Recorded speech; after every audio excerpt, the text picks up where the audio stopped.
Hey y'all, this episode of The Read is brought to you by Curly Clips. I've been telling you about them for a few weeks now, but even if they didn't pay me to, I would tell you that I absolutely love this hair. If you've seen me on Uncommon Sense, I've been wearing it over the past several weeks and I really, really love it. If you have curly or afro textured hair and you're looking for a new summer hairstyle, you can add length and volume in just minutes by using the Curly Clips. I've got it down to a science so I can get it in pretty quickly and it just completely changes my hairstyle. I love being able to switch it up whenever I want to. Plus, Curly Clips is Black owned, which is super important to me and should be important to you too. And with more than 1,000 reviews, it is one of the most trusted hair extension brands. So be sure to visit curlyclips.com and use offer code READ to save $15 on your next purchase. That's curlyandclips with a K.com. Use offer code READ to save $15 on your next purchase. Let them know Crystal sent you, and let's move on. Hey y'all, this episode of The Read is also being brought to you by NatureBox. We over here know that you're tired of eating the same tired, all lives matter flavored snacks.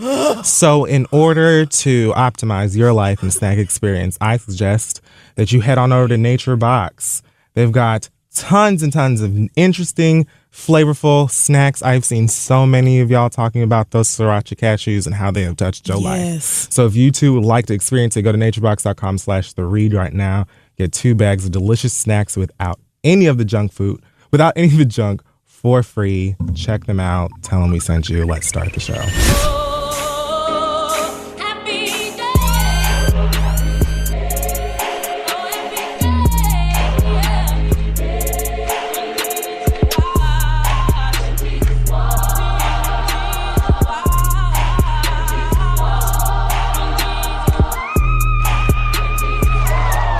I need ya right now. Yeah, I need you right now. So don't let me down. I think I'm losing my mind now. It's in my head. Darling, I hope that you'll be here when I need you the most. Oh, I'm Rich Homie Quan right now. Don't let me down. Yeah, don't let me down. Don't let me down. Who is that? I hear that song all the time at Apple. The singer is Daya or Daya. Oh, yeah. The group is That's called it. something else. Right. Either way, that was me singing to Jesus. Because of the number of times you had to lean on him this week? Because I just need him. It has been so much. It is the Chainsmokers, yes. Yeah, the Chainsmokers. So, I am a chain smoker. Okay, and I am Sandra Bland. Rest in peace. And this is The Read. We're back. That's right, we're back. And I am addicted to Steven Universe. Really? I am. I started watching it like I told you I would, and I have not been able to stop. I'm on like episode 44 now or something. Jesus. Of the first season. I'm hooked. I love it so much. Oh my God. It was so fucking good. So funny. At first I thought it was like a better version of Sailor Moon, but then I realized like Sailor Moon was just, it was like simply a cartoon. Whereas this, the more the show goes on, you get deeper into the characters, and it's like an actually really good show. It is a good show. That just so happens to be animated. Whereas Sailor Moon, like Sailor Moon and Steven are like similarly, kind of goofy and immature and childish, but Steven is like really sweet and like earnest and genuine. He doesn't mean to fuck everything up. He just does. He's just a doofus. But then he somehow manages to fix it, and then the gems that live with him and all, just the whole thing. I thing. cannot believe you like this show I love so much. it so much. I can't really stop. good. I can't stop. I don't even know if you've gotten to the little things that they're gonna, little girly. I don't want to spoil anything. Okay, well, I probably haven't gotten to whatever you're talking about yet, but They're a couple gonna go episodes there. made me cry. A couple made me just burst out into tears and The giant weep. woman. All I want to do is see you turn into no, that was so a giant woman. I love that. That was adorable. No, I cried when Amethyst took Steven to where she was born or made. And then she and Pearl got into that fight. Oh, God, I was in fucking tears. Oh, my. I was all over the divan weeping. Oh, my God. I was so It's a really hurt. good cartoon. It is really good. It is an excellent show. And every time I hear Estelle's voice, it's just like, she's so perfect for Garnet. character. It's just so good. I love it. So One thanks of for the putting few me on. cartoons that we have left. Yes, I it think, for actually kids. saved me all week because I was just like, I need something. I have to get away from. There's this other show on real Cartoon world. Network called, I think it's called The Amazing World of Gumball. And I don't know how, like, I would just see it in passing a bunch of times and just be like, this seems interesting and whatever. It's like about a cat and a fish or something. But there are so many, like, little messages in that, too. A couple of them are about police brutality. Like, I've seen, like, Yeah. a couple episodes where they shade the fuck out of cops. And I'm just like, I'm Yeah. into it. It's also a great show to watch. So, Black Excellence Amen. this week. Amen. I'm going to start with Lady Amazon Warrior Queen Serena Williams. Whew, God bless. Her warrior princess sister, Venus, who has been slaying Wimbledon. I read that it's like their 14th Grand Slam title, 6th Wimbledon. Oh, their doubles thing. Yes. Yes. They slayed all of the girls. They're 14-0. They never lose that shit, right? They never lose them big name doubles matches. Like, oh, we're here. It's got to be like when you finish Pokemon and then you get like to the Elite Four and it's like them bitches that you hear about the whole game and you just don't know if you gonna win or not because they're just known for fucking shit up. And then you lose, but you're glad and you're proud of yourself for getting as far as you did because you're in good company. Many hoes have lost. You can't even be mad that you lose to the Williams sisters. Like, most bitches ain't designed to win. You people usually do lose to them. That's just how that usually goes. Right. You can't even really be in your feelings about that. I would literally just be like, I lost. It's done. Okay, great. Can you sign my racket, please? Right. I wouldn't so even can give I a stand now or not? Can we take a photo together? Here. This is the day that I lost. Like, I would be excited. Yeah, because that little hug and handshake you do at the end, I would be genuine with that. Like, oh, girl, I love you so much. And it's just such an honor to play and lose to you on this global stage. And how can you can't hate on Serena Williams or Venus. Well, you can, but I mean, not with a good reason you right, can't. Not with good sensible reason. Just most of y'all don't have anything close to that, so how can I? Congratulations, Serena. I needed that too. I didn't want to put that pressure on her, but her winning just made me feel so great. Also, Issa Rae started You and this phone. It's on vibrate and it's still loud. Is that your Pokeballs? Listen. No. Oh. Issa Rae started a scholarship fund. It is. No, it isn't. Oh, it's off. It doesn't even work like that if the phone's not on. Oh. Issa Rae started a scholarship fund for the 5 children of Alton Sterling. I feel like in the first day or so, it hit close to 400,000. Yeah. I think now it's like over 700,000 or something like that. So. Amazing.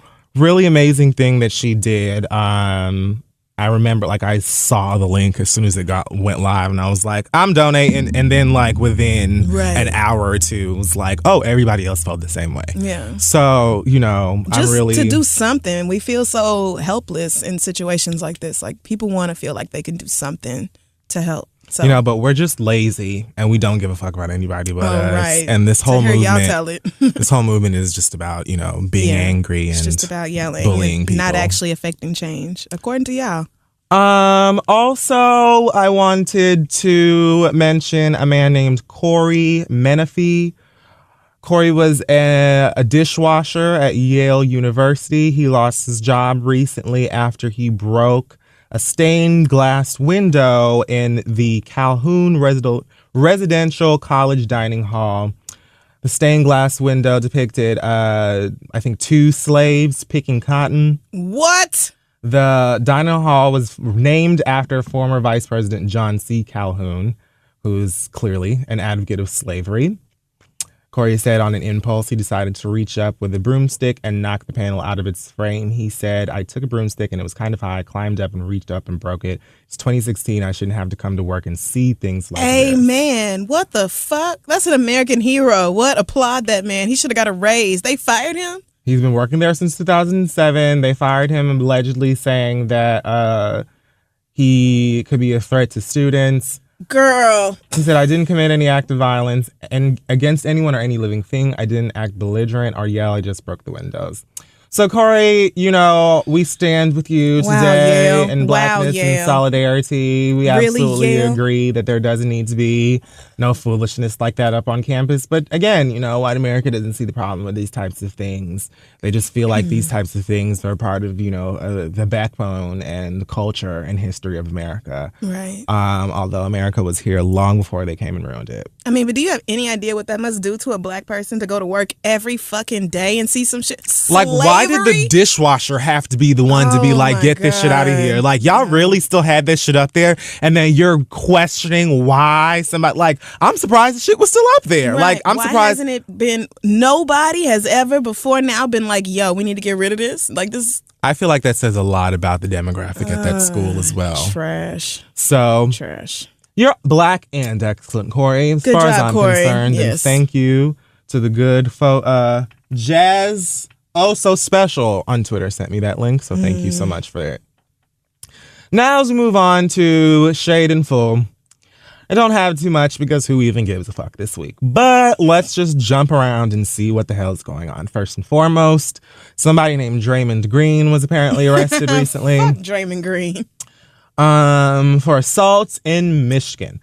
Apparently, someone was taunting Draymond Green for losing the NBA Finals. He plays for the Golden State Warriors. They took home yellow and blue suits in a loss. He felt as though the person was heckling him or taunting him, and he decided to put hands on him. He's since been arrested, and I don't think any of us care. And I know I don't, because fuck Draymond Green. And so, oh well. He got a bad attitude. At least he didn't kick nobody in the nuts this time, because that's what he did. Oh, he's the ball sack dude. He's the ball sack nigga, yes. Okay. And he blames himself for Golden State losing, which is not entirely incorrect. But, anytime Draymond Green fucks up, I'm going to celebrate it, because fuck him and that whole team, but especially him forever. Riley probably pulled up to his house on like a motorbike, and Ryan was in a sidecar, and they just approached the door and was like, so look, this is all your fault. Don't ask no questions. If anybody has anything that they want to say to you, tell them that you're the reason that this took place. But your daddy, nobody's talking to you about my daddy. We're talking to you about you and how you are the reason that we lost this. And then drove off with their Slurpees. With dust in the wind. I see it.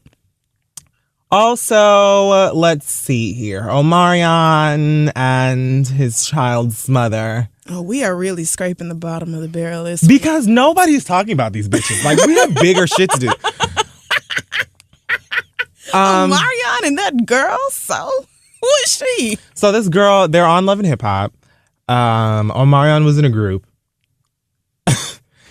And they are a couple. 15 years ago. They just had a baby that looks like the other baby that they had. Like, just had a baby. That's true. And apparently they have now broken up. No exact reason as to why, but many people are teasing April for it because she went on the internet the other day and said that all lives matter. So now they're saying that Omarion was like, oh, do they? Well, your life is going to matter single by your goddamn self.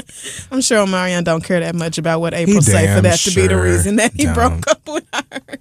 And I do know he did an interview a while back after they had the first baby and was like, I mean, once you have a kid, you stuck together. So, it is what it is. It ain't like we ever gonna be apart. And when you feel like you are stuck in a relationship with somebody, that's a good sign that relationship is not going to last that much longer, because nobody wants to feel like they have no other options. I mean, I feel like every relationship has to have a moment where you're like, oh God, like you're just not going anywhere anytime soon, huh? Like you have to get on each other's nerves. But that point comes after marriage, when you haven't even gotten to marriage yet and you feel when you're free to walk away and you feel that way. Yeah, that's like, a good sign. Yikes. So, but y'all the one who had these carbon copy children. I mean, they literally look just alike. It's crazy how much those kids look alike. Twins. Yes. Either way, identical people. Maybe he came home smelling like Cherry Blossom Body Splash from Bed Bath & Beyond, and she was like, what's going on? He was like, oh, well, I ran out of Dial soap, and I just used yours, and she didn't believe him. I don't know, some like she baby doesn't boy seem hurt. Somebody tagged her in a video of Omarion shirtless, and they were like, you sharing? And she was like, y'all can have him. No shade. Just take it. I don't want it no more. So she seemed to not be too worried about it. Well, Bow Wow decides to get on the internet after this came out and encourage his alleged best friend to go out to the strip club with him and find, quote, thoughts and IG girls and, other festive young women to drown their sorrows in. But girls really try to talk to them? Does that really happen? I'm sure girls try to talk to Bow Wow. Really? I mean, I'm sure girls try to talk to Omarion. Really? Mm-hmm. In 2016? Probably. Wow. Now, Bow Wow, unfortunately, a lot of women are foolish. So maybe. Are these people rich? Maybe they're rich and I don't know it. Maybe Bow Wow and Omarion have money and I'm just not aware. I don't believe that Bow Wow has much more money than you. If he has, if he even comes close to what you've got. I don't. Oh, I pray for him if it's that bad. Because, sorry, at one point you were like, you had a black card. You were on like the Forbes list and shit. But all good things must come to an end. It just seems to me like Bow Wow reaching out to Omarion on some let's go find some hoes tip. It just seems like that wouldn't. Like, shut up. Like, we don't even see how this had nothing to do. He's the same nigga who the other day went on Instagram or someone was like, everybody asking me when I'm going to say something about the events that's taking place. And I was like, I want you proof. Give me proof. I want to see one person who has asked you your opinion on this because I don't believe you. I think that you have a very skewed idea of who Bow Wow is. Yeah. And I think that definitely you have illusions of your own importance. You should really get that in check because we don't even care too much about this. Like, I just could barely find anything to I think talk everybody about. was looking for a distraction this week, and so any little bullshit news story that came up, it was like, well, let's just pay attention to this and get our minds off of how terrible the world is for 5 seconds. That has to be it. Because Omarion and whoever she is breaking up is not news. No one cares. So, and the two of y'all going double in somebody's Camry to the club trying to find bitches is not nobody. Okay, then, I guess. If you say so, but... Uber pull it out. Can you imagine calling an Uber pool and Omarion and Bow Wow in the back seat? Like, buckle up, bitch. I'd be like, you know what? This is why I never do pool. This is why I never do Uber pool. This is why I never do Uber pool. I really don't. I hate it. Too many bad moments. Wendy Williams. Oh, girl. Reportedly lost...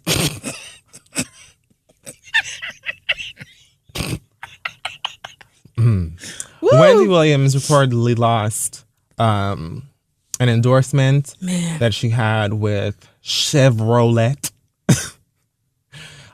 She was doing some shit with Chevy. I don't know, giving away cars. I don't know, but dollars and cents were supposed to be coming in from that direction until Wendy decided to go on motherfucking TV and talk about how, well, I would be offended if there was a school that was known as a historically white college, or what if there was a national organization for white people? There's an NAACP. Like, Wendy Williams too old and too black to be saying shit like that. You're too old. You lived through this. And way too nigga to just be like, oh, I'm just going to say whatever because I just want, I know that, it's probably a couple of white lives matter, all lives matter bitches Trash. At home eating some Easy Mac with some Vienna sausages and they're going to want my other, a different perspective. So let me do this. But this TV show is Wendy's first, journey into white audiences as far as I can see, because I've only considered Wendy to be like an urban sort of entertainer until she got on TV. Like, I felt like the vast majority of her listeners were black, and then I guess she done got some white bitches with this TV show and everything, but you can't be that far away from black issues that you would say something this fucking ignorant. It just doesn't even make sense. You would be offended by HBCUs. Like, bitch, did you forget that HBCUs were literally created because white people would not let us go to school with them? And that white people go to HBCUs? Right, and it's not like they can't go. White people are... Rachel Dolezal went to Howard. White people can go to black schools. It's not like they're not allowed to attend. It's not a school that only black people can go to, as white people have done many, many times with their establishments. Right, exactly. So I don't even know why you're talking about this, Wendy. Like, are you committed to just being old and dumb? Like, you're too old and too grown and have had to seen too many things in your lifetime to say something so silly on television. And then the gag was white, black, brown, purple, green. Everybody in the audience was like, I don't know what the fuck this bitch talking about. Like, white women were turning back to the black girl behind them. Like, I don't know what that, like, I disagree. I'm not sure why she said that, but personally, I would love for you people to go to school. I have no problem with you people having an education. I just want to make that clear. She didn't even know what NAACP stood for, nigga. Like, girl, really? Like, did you forget you were syndicated on BET? Or it airs on BET, one or the other. She is syndicated on BET. Right. So, like, really, bitch? Like, really? And then Chevy stayed doing black ads and commercials. An American-ass car company. I mean, Chevy advertised with, like, every black publication. Like, how... Girl, it was just so a dumb stupid. thing. You're so but you know, stupid. Wendy says things sometimes that are just so foolish. Like what she said to Alyssa Milano about breastfeeding, I just thought was so silly, especially as a woman to say something like that. I know that everybody has and a mother opinion. And a mom, but this was real dumb. This was real dumb. This was so dumb. Even white people were like, "Well, I mean, technically, everything you people have started has been in response to us not letting you do anything." And now, years later, that we find it cool, we're going to come through and take all the cute stuff from your culture, but not help you with any of the problems you face. Okay, thanks, bye. Like, even white people see that, but Wendy Williams couldn't. Okay. So, you lost this Chevy spot. I heard she's been on the phone with all the girls begging them to not let her go, which wouldn't surprise me. But again, just got to be careful. Got to be more careful. Wendy Williams will have plenty of money regardless, I'm sure. Whatever, for her big rings. And shout out to Roland Martin for dragging her on his TV One show. I could not believe I'm it. not going to say too much about that, man, because I'm not a fan. I was right, exactly. I'm like, he got her together. I'm giving Roland Martin his moment, just like Peter Rosenberg had his moment. Peter Rosenberg absolutely is another one who I don't want. I don't even know him like that. But when I saw that clip, I was like, well, listen, when you right, you right. Look, I got to give you your points. Right. Like, I'm just not that type of bitch. I'm not no hater bitch, right? I'm going to call a spade type of bitch. And that's, it is what it is. Listen, okay, snaps for rolling. So Ciara and Russell Simmons. Who? I don't know why I always want to say Russell Simmons. It's only Russell. Because I know who Russell. Right. That's it ain't the too one many that black me. Russells.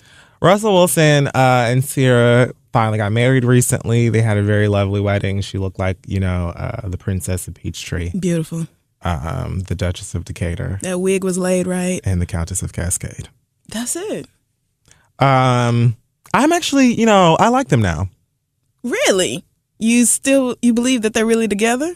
Yes, I do now. Oh, okay. Now that they've gotten married and all that. Not because they've gotten married. I don't know what it was. I think I saw like a picture of them out somewhere the other day, like a few weeks ago or something. And I was like, I don't necessarily think that Russell Wilson is like a bi-curious, corny motherfucker anymore. Mm-hmm. Now I just think that he's just like maybe corny. he gave you bi-curious vibes because he used to be married to a white woman. And a football player. Yeah, and a football player. And they don't typically get the opportunity to explore their sexuality the way some of us do. I feel like maybe a lot of black men don't, but I think the two of them are cutesy together. Yeah, I think that they're cute. That's what I'm saying. They're corny, but what do I have against corny, really? That's what Ciara needs. That's what I'm saying. Like, he seems like a type of person who the goes opposite of Future and plays his football games, and then he comes to the house and he eats gummy bears out of a mixing bowl, right, and watches House of Cards. Hey, babe, what's for dinner? Like, he's just like a nice guy. He gives you that vibe of just being like completely boring. I'm just a great guy, willing to leave my white wife for you and earn this money and take care of you and your son. I love you. What's wrong with that, really? Let corny people be happy. They did a Facebook Live thing somewhere recently. I don't know what this was supposed to be for or before, but I guess Russell was getting his hair cut or something. Ciara eventually came in, dressed very low-key to see her husband. They're all excited to be married.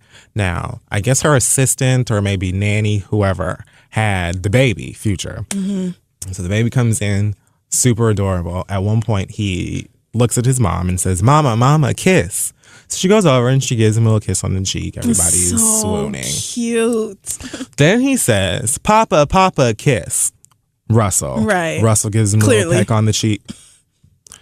Gives him a little peck on the cheek. Everybody is like, our hearts burst. Right.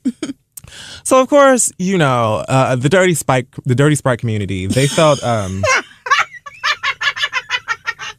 way about this apparently, because there's just no reason that a man's ex's new man should have a positive relationship. I mean, so baby Future is like what? Not even 2 years old? I think he might be 2. Like, he's a baby. Right. He is a baby. Like a full entire, I don't know what the fuck is going on, but I'm just happy to be happy. Right. Baby. Right. So you niggas doing all of this extra shit about this child calling that nigga Papa need to get a whole entire life and leave the codeine at the motherfucking pharmacy. Because you girls are losing it. Like... Right. And it felt deliberate to me on Sierra's part that she has Future calling him Papa instead of Daddy, like most kids call their primary father figure. It almost seemed like she didn't want to be disrespectful and have young Future calling Russell Daddy, so she taught him Paw instead. And I just don't see nothing wrong with that. Like, she's married to this man. That's her husband. She is married to this man. Do you expect this 2-year-old to go around and be like, hey, Russell, what's Thank up? you. He's a fucking toddler. I could see if he was 15. Like, exactly. But he is a baby. If he went to his mom and was like, Mom, a kiss. Thanks. Mr. Russell Wilson, husband of my mother, I would like a kiss from you also, please. Like... And you know, if Future saw his son all that often, then he would have been heard this by now. And if he really had a problem with it, he could have addressed it. But maybe if he was there when the baby was born. You weren't even there when he came into the world. And we have just found out that you lied about Sierra telling you that you couldn't see him and keeping your child from you and all this. You don't make the effort. Okay, but you get to complain about the way that she's mothering her child? Absolutely not. Absolutely not. Get the fuck out of here. Child, niggas just be big mad for no fucking reason. No black ass motherfucking reason. And frankly, my nigga, you need to be glad that that child's stepdaddy is nothing like you. Right. Because he has somebody in his life who could not seem any more normal and boring and positive and nice. And that is exactly what, like, you should be happy that your son's stepdaddy is somebody that he really enjoys and has a good time with. That does not mean that he's not going to recognize you as his motherfucking daddy. That nigga probably think he got 2 daddies right now, and he probably think that everybody got 2 daddies because he doesn't give a fuck. Right. The fact of the matter is he's smiling and he's a happy baby. What you should be doing as a man is going to that other man and saying, I may not like you, I may not like her, I may not even like the fact that y'all are together, but as a man and as a father of this child, I have to respect that we need to be on the same page so that we can be good and that we can raise this kid together and that he can be happy. Because he's not at an age yet where any of that shit matters. When he starts to get into 5, 6 years old, and he's like, okay, I get a better understanding of what's happening right then, he won't even give a fuck as long as nobody's being petty and everybody's explaining to him what happened. He'll be like, okay, so... Right, because you know how many millions of children are being raised by a man who is not their biological father? This is not uncommon. Y'all acting like Sierra's the first woman to leave her baby daddy and marry somebody else. It's just... It's not like, I can't believe this happened. He will get to an age where he'll be like, okay, this is my dad, this is my father, and I will have a relationship with his mother. This guy's not my biological dad, but he's like a dad. Like, there's nothing wrong with that. And it's not like it can be kept a secret. He looks exactly like fucking Future. His name is Future. His name is Future, and he has Future's face. So... He's not going to grow up confused. No, but he's going to get it. He's going to understand that this is his stepfather, but he's a baby. What the fuck do y'all want? If you would put the Percocet and strippers down for 2 motherfucking seconds, then you would realize that there ain't shit going on wrong here, and you're the only person being petty. And if the nigga wasn't being petty, talking about you fucking my baby mama, I'm gonna pull up on you, and all this other dumb, unnecessary shit, then his fans probably wouldn't be doing so much extra with it, and everybody could just be happy, and you wouldn't be, quote unquote, disturbed by a toddler calling their stepdaddy Papa. There's nothing disturbing Get about a job. It's so cute. And with all the shit going on in the world, you ought to be glad that there's a black child out here being loved by multiple people, multiple black men. You ought to be glad that there's a black child growing up with that much black love around him. As many of you niggas who have kids that you don't see and dating a girl who has kids that you won't even go over to the bitch house if she's taking care of them that weekend. Right. You don't even want to see no kids. You don't even want to see your kids, much less your girlfriend kids. But you have so much to say about Sierra and her baby and his happy ass relationship with his motherfucking stepdad and dad. Shut up. Please go apply. Most of y'all were raised with somebody who was not your biological father playing a father figure role in one way or another. Whether it was an uncle, an older brother, a grandfather, a close family friend. Like, for black people to be acting like they don't understand, you know, blended families or anything that's not like the traditional quote unquote core nuclear family is just like, nigga, please stop this shit. You just don't like Sierra. Just say it. You don't like Sierra. You don't, and you stand for this rapper and you feel like anything she does is a slight to this rapper. Future has some great music. You know, I like a lot of that trash, but at the same time, what I do, I call a spade a spade. Facts are my favorite. Right. And so I just don't understand. Facts are my favorite. I don't understand why this is an issue. Like, right. Leave them niggas the fuck alone and encourage your favorite that you stand for to, you know, stop sipping the perp for just a second. And what I would love to see is a video of Future and Young Sir in the same room, because I would love to hear what the baby calls the grown man, because I have a feeling it's not daddy, but not like, I feel like he has to be coached to say daddy. Whereas when he sees Russell, he sees Pawpaw, like, because that's Russell the person. Is always there. What do you expect a 2-year-old, if he's even that, to call the man who is always there and in a relationship with his mama? He sees that man every day. Like, people are hard-headed as fuck, though. You just want to be mad. So last but not least, the hip hop honors were last night. VH1 had a show that did a tribute to Salt and Peppa, Queen Latifah, Lil' Kim, and Missy Misdemeanor Elliott. Which, what a lineup. I mean, really great choices. Yeah. I was when I saw it, I was like, wow, there's not one single flop choice here. Like, this is they could have made a quality list. Yeah, they definitely could have. But like, these are definitely women who are pioneers in one way or another and all shaped hip hop in their own unique way. So that was great. And really, most of the show was fantastic. I skimmed through some of it because I had got home late and it's on my DVR. But I did get to watch like that first part of the Missy tribute. Mm-hmm. Very good. Or was it? Which one are you talking about? Wait, I feel like Remy could have done that by herself. Oh, you mean the very first? The very, very first. I was gonna say, because at first I thought that like all the tributes were over, but then they came back and did some extra stuff, which I thought was an interesting concept, and it worked really well. Like going deeper into their careers. Yeah, I only saw. With young I saw the very beginning. I saw like up to that first, like up to the end of the Lil' Kim tribute, like that first Kim tribute. Oh, okay. I was gonna say you have to see when Kim comes out and brings Rich Homie. Oh, I did see that part online, and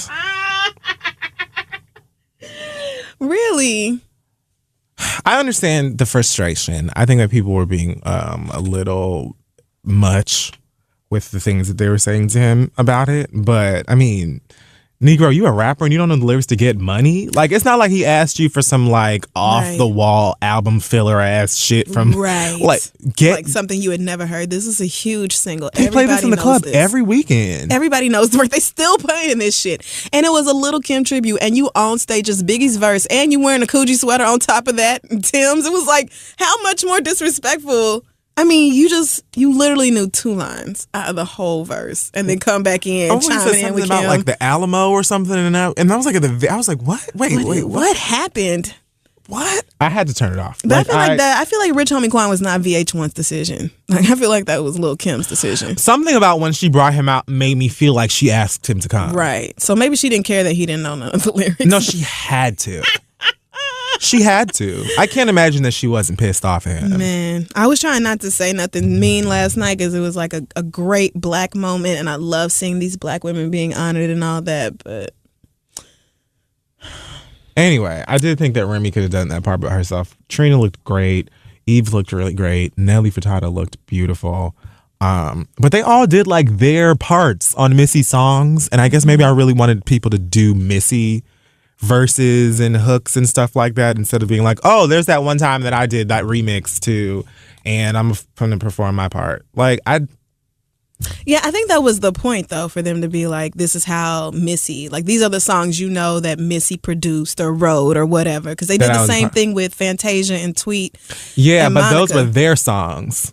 Right, but there's songs that Missy worked on. Yes, but I'm talking about, like, Trina did her verse on, 1 Minute Man?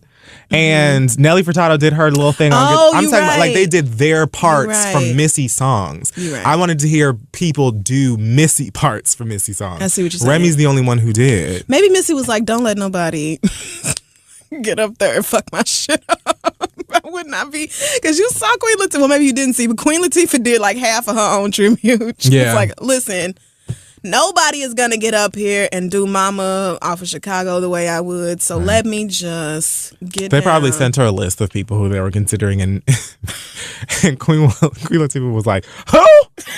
But I'll do it myself. Not today, bitch. It was nice that they reached out to like not just black people, like the artists and the actors and actresses that all these people have worked with, like for their little tributes, the little video thank yous and stuff like that. It was nice to see people like really honoring these important women. So yes, good job, VH1. I thought that the little Kim tribute was also really great. Tiana Taylor, for the most part, that shit up. Tiana Taylor's been practicing in her bedroom mirror all her fucking life. It was like she got the call. And she was like, my nigga, you don't even know how ready I am. Like, I have been rehearsing since birth. She had the wigs, she had the outfits, she had everything. She knew. She had the whole style, the swagger, the demeanor. She was like, listen, I got the radio edits and I got the real thing. Just let me know which one I can do on stage because the bitch is prepared. Same thing with Lil Mama. I said, Lil Mama might be... we don't know what the fuck she is doing any other time. Sometimes. But when you call her up on this stage, Lil Mama be prepared. And I can't be mad at it. She just gets so excited to have that moment to shine and tribute somebody. It was who good. She loves. And then she went right back to being Bow Wow and getting on our nerves. But I felt like they didn't really know what to do with Salt and Pepper and that tribute. I feel like Salt and Pepper is a little bit too outside of the VH1 realm of what they could cover. Like, kind of like they knew they needed to acknowledge them, but they didn't know how to do it in the same way that they did Queen Latifah and Missy and Lil' Kim. But overall, the show was still really great. So, well, that's job. about it this Some week. Black joy.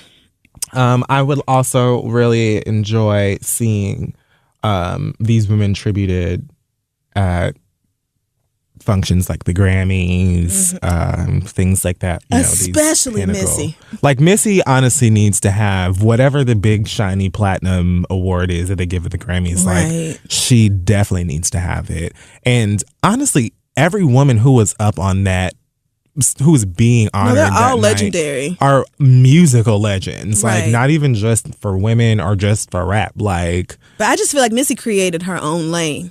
yeah, Missy she's came like a out and you different were conversation. Like, you couldn't be like, oh, she's just copying off of such and such, or this is just, the like when 90s Busta version Rhymes of... came out there and did that Ghost Rider shade. Yes. Like, I was like, we didn't need to say that. we didn't need this, but I understand it. R&B, hip hop, writing for men. I'm not even gonna do this. Betty White knew the words to UNITY. Betty White knew the words to Unity, but Rich Homie Quan didn't know the words to get money. You should be ashamed. How are you a rapper? How are you a rapper? Is no rapper out that don't know them lyrics. How old is Rich Homie Quan? It don't matter. It don't matter. No, I know that it is. I just want to make a different point. If it's over 16, then I'm disgusted. He's 26 years old. So no. The Golden Girls was on before you got here. And yet somehow Rose knows those. I just can't. And said they just don't write them like that no more. It was the Betty White part was so cute. I love when they bring her out, but yeah. Hip Hop Wired said, "Watch Rich Homie Quan pee on Biggie's grave." Oh, Jesus. Oh, the rappity rap niggas are disgusted. I mean, they are come pissed. on. Like I said, some people are being a little extra in some of the things they're saying to them. All the verses on all the songs. How do you not know? I just get money. Is Rich Homie? He can't be a New York rapper. He can't. No, he's from Atlanta. But still, okay. Because if he was from New York, they would have. I'm certain somebody would have killed him. No, they would have killed him. Yeah. But I think that at the very least, they would have beat him bloody. Woo! But the disrespect. He wouldn't go to Atlanta and do that shit. He wouldn't go to Atlanta and disrespect no Atlanta rapper at no tribute. So. Right. You getting dragged today? I cannot defend you, brother. I can't. That's like not knowing like trash. Like Rosa Parks or like like So Fresh and So Clean. It's like not like it's like doing an Outkast tribute and you never heard Elevators. Like, why the fuck are you here? Who invited you? Well, that's this week in Shade and Full. Let's go ahead and take a break. Hey guys, we would love to thank Audible.com for sponsoring this week's episode of The Read. We've all heard the phrase, you have the same amount of hours in the day as Beyonce, but why can't we ever fit any time in those days to read the books that we want to? Listen, Audible makes it incredibly easy to solve that problem. You get audiobooks and you can listen to those books you've been meaning to read while on the go. They've got over 250,000 titles from leading audiobook publishers and sexy voices that will read them to you. That's true. Plus, the Audible app is free and it's not a streaming or rental service. Once you have the books, you own them, so you can access them anytime and anywhere right from your phone. I'm good for going on Audible right before my plane takes off and downloading 2 or 3 books and then just reading them on flights. Works out super well like that. You can get Shonda Rhimes' Year of Yes, which has been a huge book for me. Available on Audible right now. And with the Audible guarantee, you can exchange any book you aren't happy with for another title anytime, no questions asked. So you literally have nothing to lose. You can head to audiblepodcast.com/theread today and start your free 30-day trial membership. That's audiblepodcast.com/theread. Let them know that we sent you. Find something great to read, and let's move on. Okay, it's time for listener letters. It is. Send your questions to asktheread@gmail.com. Our first question comes from Trelise, and she says, my sister is obsessed with having light skin, and my nieces, her children, are mixed, which is not the issue. The issue is that I just recently gave birth and I've never had acne before until now, so I've been trying to find simple solutions. My niece, who's 11, calls me and asks if I can come over because she has an Indian face mask and she wants to try some on me. She has her own little YouTube channel that she does, so I agreed because I just assumed she was doing one of her little projects. So I get there and the solution's already mixed up in a bowl and we start the process. When I get ready to leave, my sister hands me a jar to take with me because she says they made too much and I can just take it and do the mask about 3 or 4 times a week to help with the acne. So cool. Fast forward about a month and my acne has gotten better and my skin is brighter, but I also noticed that I'm a little lighter than normal. I even had to change the color of my foundation, and this is very unusual, especially for the summer in Louisiana. I am normally crispity black. So I see my sister for the 4th of July and she compliments my skin, but also says, you are so much prettier now that you're getting lighter, and then says, just keep using the mask and you'll look even better. So I'm puzzled because this confirms the fact that I'm not going crazy. And I asked her what was in it. Bleaching cream and didn't tell you. And she said she added a little skin lightener to the cream because she thought about how much prettier I would be if I was lighter and thought she should help me. Oh my God. I am so pro-melanin and everybody knows this about me. So let me just say I went the fuck off to the point where my boyfriend had to pick me up and throw me in the car. I'm still not over it and I don't think I will be until I put these hands in her face. My only problem is that my nieces are now caught between me and my sister because I spent a lot of time with them. And I tried to FaceTime my niece the other day and figured out that my sister has blocked me from their phone and iPad, which makes me even more angry. I know I'm going to slap the shit out of my sister whenever I catch her again, but what should I do to continue a relationship with my nieces? I feel like being that this is your sister, you can beat her ass because she's your sister. Like if you can't beat your sibling ass, then who can you fight? Right. You know, so I feel like, you know, you should be able to do that. Wow. I understand what you're saying about your nieces and things like that. Hopefully that one day they will understand. I don't really look. I would beat the whole fuck out of my sister. I just don't understand. Like, I don't think that there's any, like, if you want to do that, woo, go do whatever it is that you want to do to your body, girl.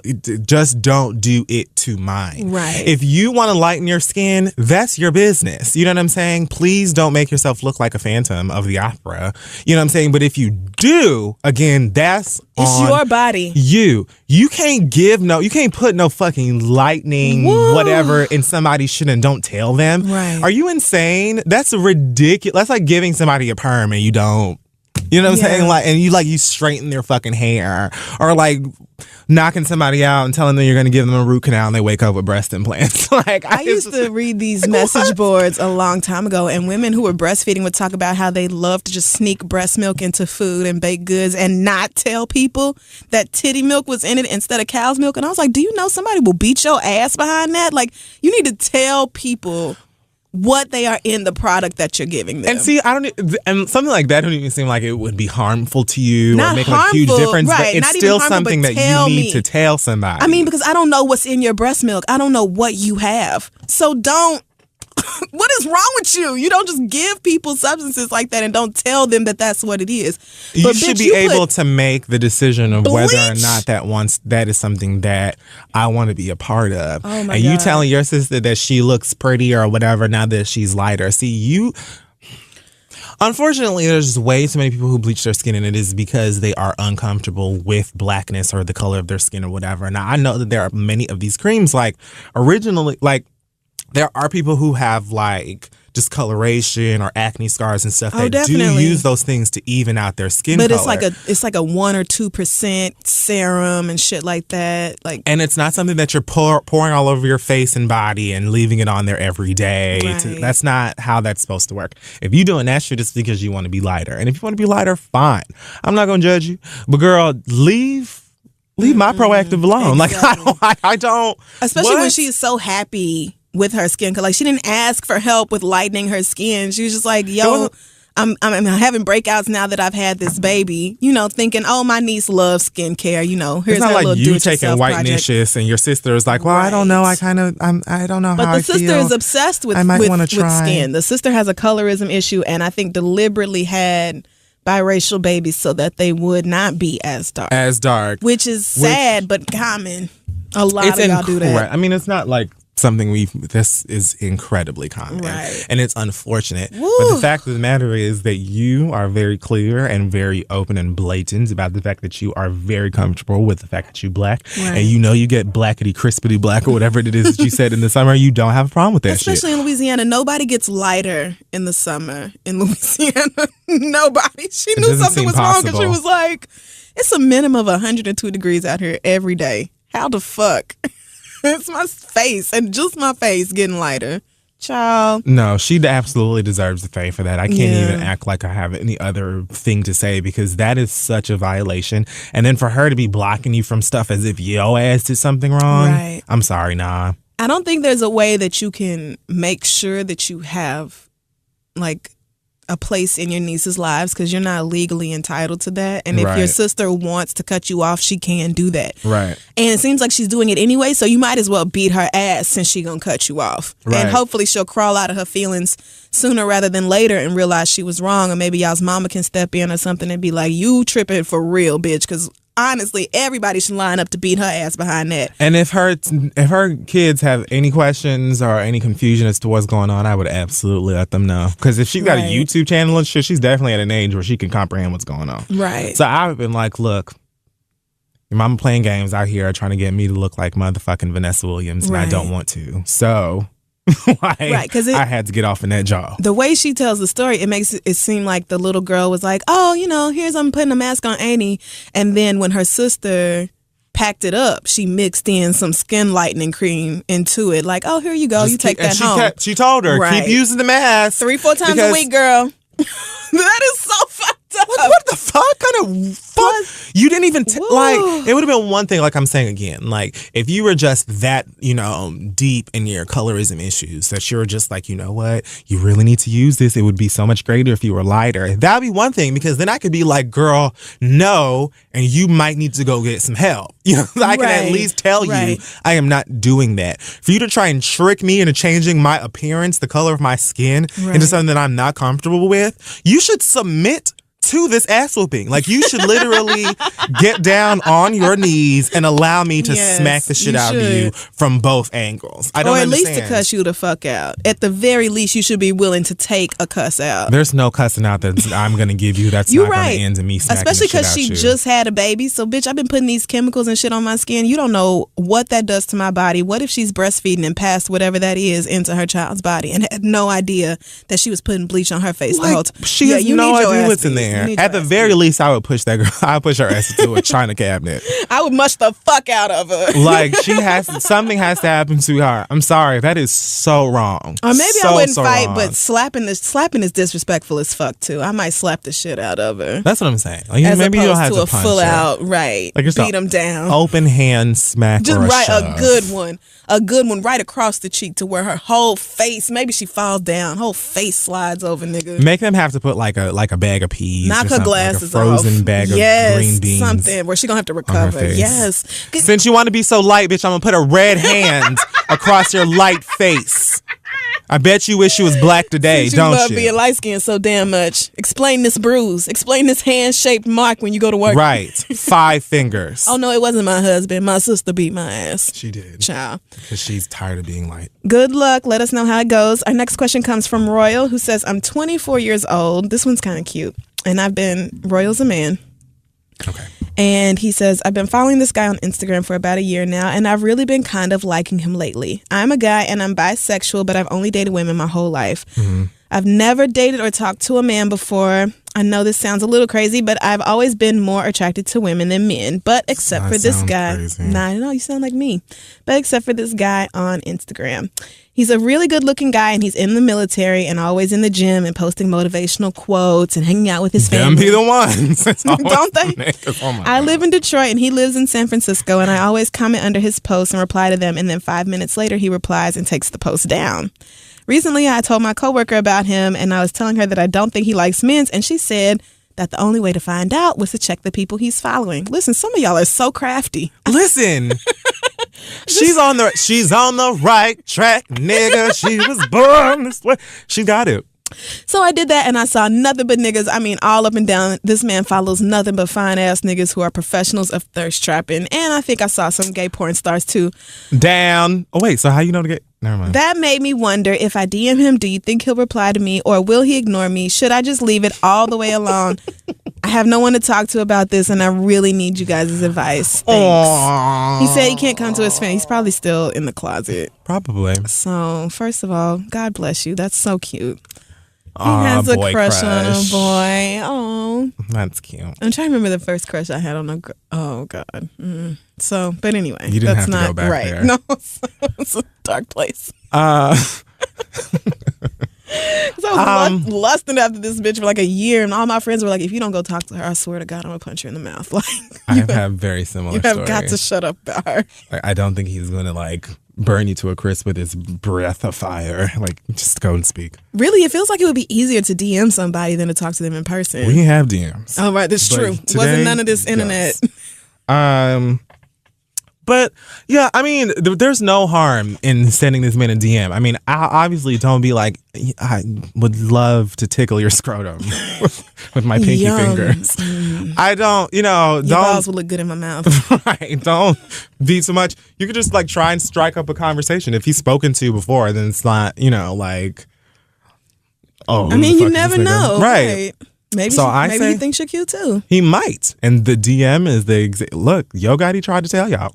That's where it goes down. Mm-hmm. So that's the place, if any, to get some confirmation on whether or not you've got a shot. Mm-hmm. And he lives in San Francisco. I mean, you wasting your goddamn time emailing us. Like, don't be scared. I mean, I'm sure that is nerve-wracking. I've never sent a DM to anybody in like a sexy kind of way, or like I think you're cute kind of way, but somebody has DM'd me like that before, like somebody who actually I did find attractive, and not that we ever fucked around or nothing, but I at least follow her on Instagram now. So I mean, maybe that's as far as it'll go, and maybe not, but if you are really interested, you're never gonna know unless you reach out. So yeah, you might as well just go ahead and try. I mean, I think you have like a better chance of getting what you want in a situation like this where you're DMing a guy and not DMing a girl. Because I feel like women just have way more reasons to be like, I'm not responding to this. They just have way more questions, and there's so many like levels of caution that a woman has to like go through before she's like, okay, maybe I'll respond to this one. So yeah, send the man a DM. and get that back broke or break that back. I don't know what your ministry is. Yeah, Royal, send it. Let us know how it goes, especially if y'all end up meeting or dating or something. How cute would that be? In San Francisco, my nigga, like, you need to just go ahead and go on over there. You never know. San Francisco is the gay. I mean, it really is. They are. You can always catch you a flight out. If you're not comfortable with him coming to see you in Detroit, you can always just fly out there. And was in the military and goes to the gym and posts motivational quotes. The gym, if he posts pictures of himself in the gym, I'm not saying he's gay because a lot of straight men do that. Absolutely. But it's the combination of military, gym, motivational quotes, hanging out with family. Let him be able to spell and be woke. You better just go ahead and shoot your motherfucking shot and stop talking to us about this bullshit shit. Hoes out here. What? I was about to say, you better hurry up and send that DM before somebody else do. All right, our last question comes from Kamisha, who says, I watched the BET MTV live town hall and was pleased to see Crystal there because you obviously offer valid points on pretty much all topics, especially ones concerning race, politics, etc. Thank you. To Crystal, how constructive and worthwhile did you think the town hall was in terms of guests that were brought on and anybody who spoke? I had to turn it off a couple of times. Did you want to choke out the NYPD officer that was one who of the times. was not able to call a murder what it was? And for Kid Fury, if you watched, was there anything else you would have offered in commentary, or was it sufficient for all that an hour of TV could bring? Love you too, Kamisha. Honestly, I felt like that was...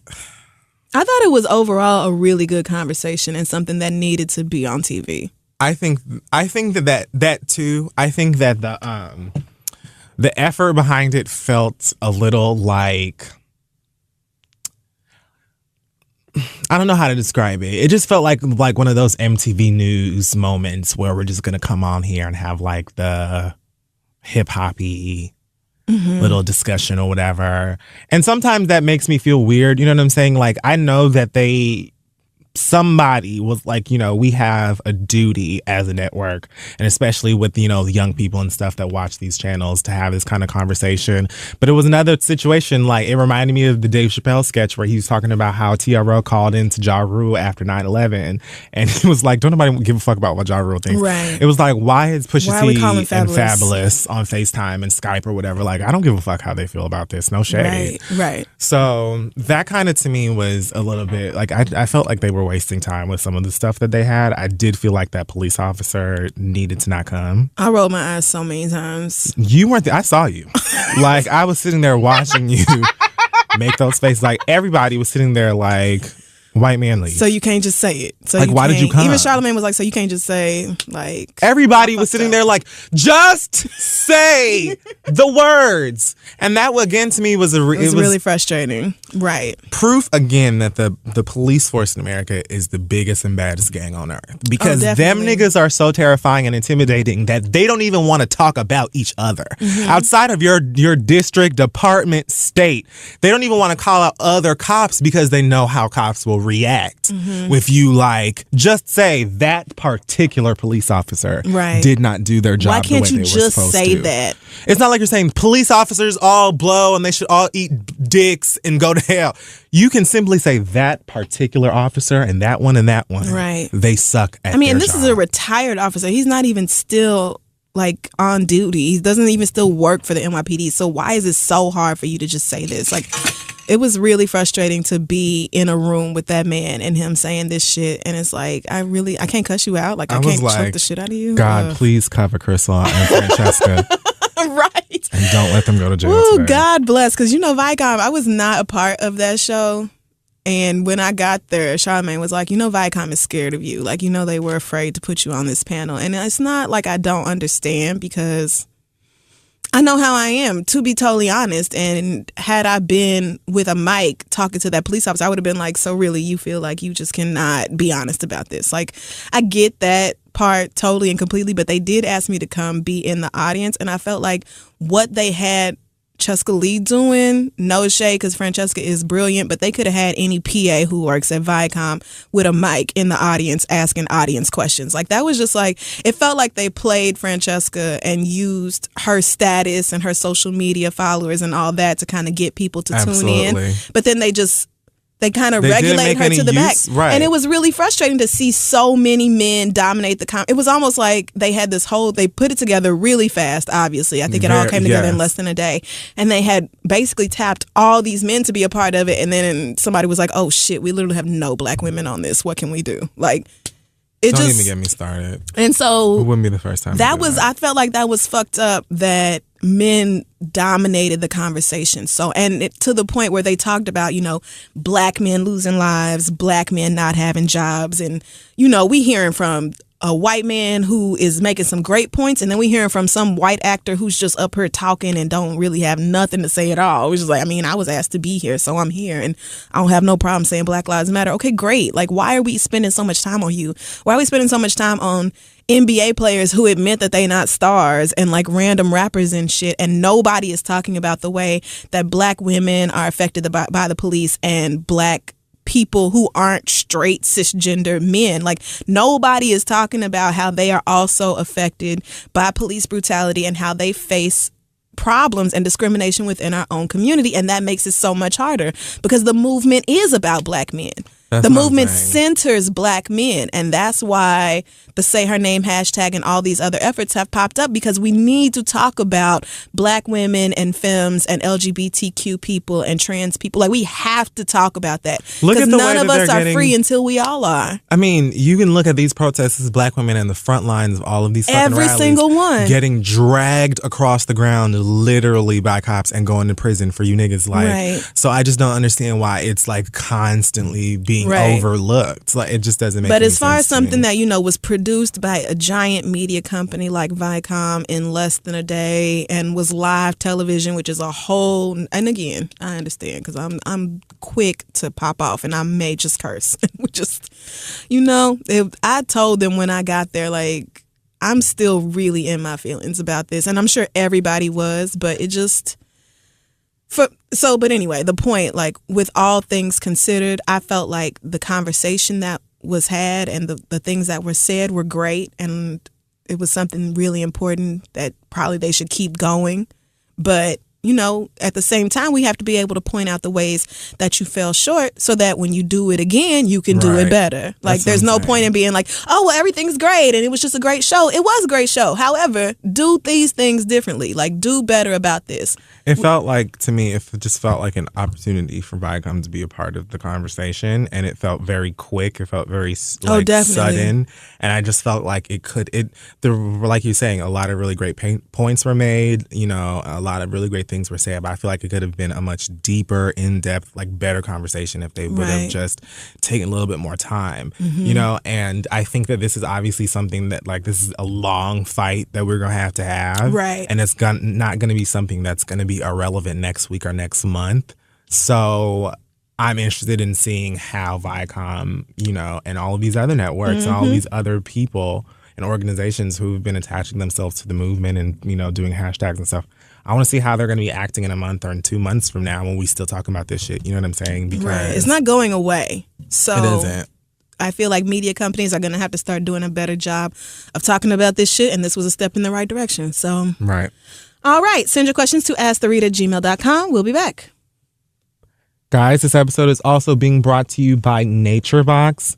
If you're anything like me this year, then you might be trying to resist the temptation of super sugary things and high fructose, devil syrup, corn syrup, I'm sorry. So if you want to eat better and feel better with snacks that are made from ingredients that you can trust and are big on flavor, then you need to go to NatureBox.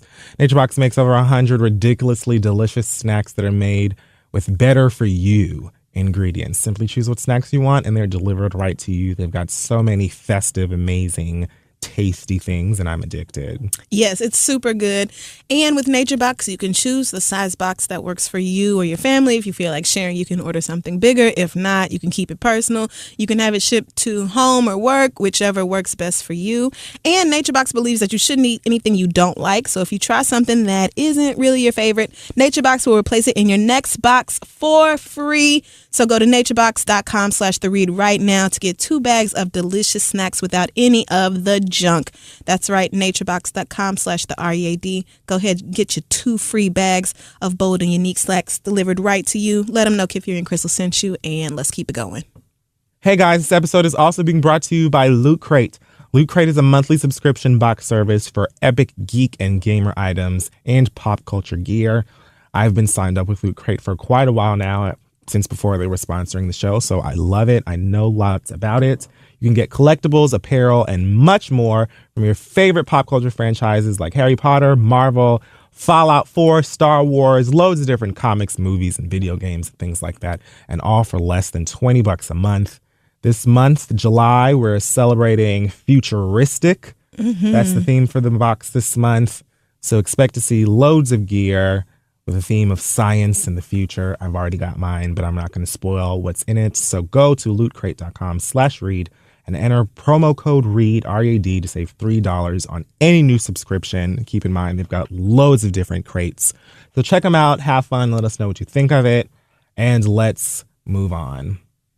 Okay, so it's time for the read. It is, and I mean, I feel like our reads are probably very similar. Are you talking about what's going on? I don't have like one specific thing, so I figured this was just going to be us talking. Let's just talk about it then. Okay, where do we start? Shit. I don't even know. I will say this. I feel tired already. I think that I read the story about Alton Sterling, like I had really heard about it after we left the studio last week. Right. And then like right after I read about it and stuff, the first thing that my mind went to obviously was, okay, here we go again. And I started to get like really pissed off, not just because of that, but because usually when I hear these stories, they hit me like I just ran into a brick wall at like 5,000 miles an hour. But this time it didn't feel that way. So I felt like I'm starting to get numb to it. And that really made me angry. Yeah. Like the fact that it happens so often that it's just like, okay, here we go again. Right. That pissed me the fuck off because we're talking about people's lives, people who are loved. Right. But I did say that it's going to get to a point where people are going to start rebelling. They're going to get together and they're going to say, fuck it, y'all are killing us anyway. And they're going to start coming to y'all and they're going to start shooting y'all back. And that's not a positive thing. That's not something that I'm encouraging. That is just common fucking sense. Right. We've marched, we have cried, we have died, we've made signs, we've done literally everything else. And still there's no kind of even understanding or respect for what it is that we're saying. Instead, we're being made to seem like we're a bunch of bullies and troublemakers and that the entire movement is selfish and it's about all of these things that there's very clearly not about. Right. And so what do you expect for us as human beings to do? Like, I don't think that people realize that, like, we're not like many of you racist hoes where we just feel like, you know, one person's tragedy and things like these when it comes to race is just their business. Like when we hear about the Trayvons and the Mikes and the Erics and the Altons and all of these people, it affects us. It literally makes our days, weeks, emotions hell. It makes us incredibly sad. It makes us traumatic. It is literal trauma, and I don't think that people really digest that part, that we aren't just sad because somebody lost their dad or mom or brother or whatever. Like, this is a blow to the community because we know that it keeps happening and it could be us or somebody that we love tomorrow and we're tired of it. So what do you expect from human beings to do when we're pushed to a place where we're doing everything that you tell us that we're supposed to do when we want to fight for change, and you're still hurting us and saying that we're horrible? Like, eventually people are going to say fuck it, and then it's going to be a riot out here and y'all going to be trying to do your whole martial law shit, and it doesn't even need to get that far because what we're asking for is not something outrageous. It's not something that's absurd. It's like three things. I didn't even know how I wanted to approach this conversation because I really don't even want to do or say most of these things. And the only reason I don't is because we've said them a million times already. Right. And I mean, we did this when Trayvon died. We've been doing this on this show for years at this point. It's exhausting to have to always be coming up on here talking about racial inequality and justice and stuff like that. Like, we've said a million times, that's not even what this show is supposed to be about. That's just the niggas that we are. So, we're going to talk about it. But it's frustrating as fuck to have to complete, like, on top of the fact that you are killing us and making us feel like we're less than mud, then you insult us by having us say the same things that we're saying all of the time. Please don't tell me anything about how Black Lives Matter should be all lives matter because of whatever reason. Here's why that is stupid, and I am never going to say it again. In order for you to believe that all lives matter, you have to believe that Black Lives Matter. Come on. Because Black lives are included in all lives. Mm-hmm. Please do not insult or try and demonize the Black community by implying that when we say Black Lives Matter, that we are saying Black lives are the only ones that matter, or that Black lives are somehow more important than the lives of white people, or the lives of Latin people, or the lives of police officers, or the lives of anyone else. We are saying that data proves that our lives are being treated as if they have no value, and we would like for that to stop. Right. Black Lives Matter is not a movement that is anti-police. It is not a movement that says that we wish that all police would die. It is not a movement that says that we think that police are, a useless part of government and that we should all just live off the fat of the land. Mm-hmm. What we are saying to the police is that you all have an incredibly evil and detrimental issue within your function, within your entire organization. Like, there is a real problem with the way that police treat citizens, Black citizens specifically, in this country. And we would simply like for you to do your jobs correctly. That is it. We would like for you to do what you are trained to do. Stop trying to lie to us and convince us that you're doing what you're supposed to. Alton Sterling may have had a gun on him in an open carry state. But Alton Sterling could have had a motherfucking grenade launcher strapped to his back.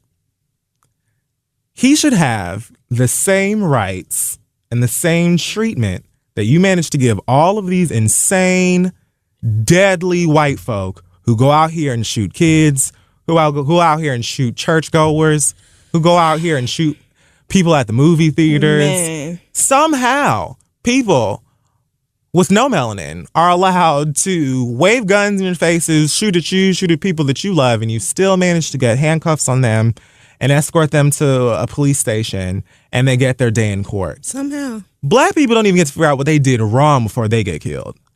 We would just like for that to not be the case anymore. Are there Black people who deserve to be locked up, who are criminals or doing whatever? Sure, just like your white asses. But that doesn't mean that you should just walk up on them and start shooting the fuck out them, and then on top of that, try and tell us all of the things that they did wrong in their life. I don't give a fuck if these people were the devil's right hand and his go-to.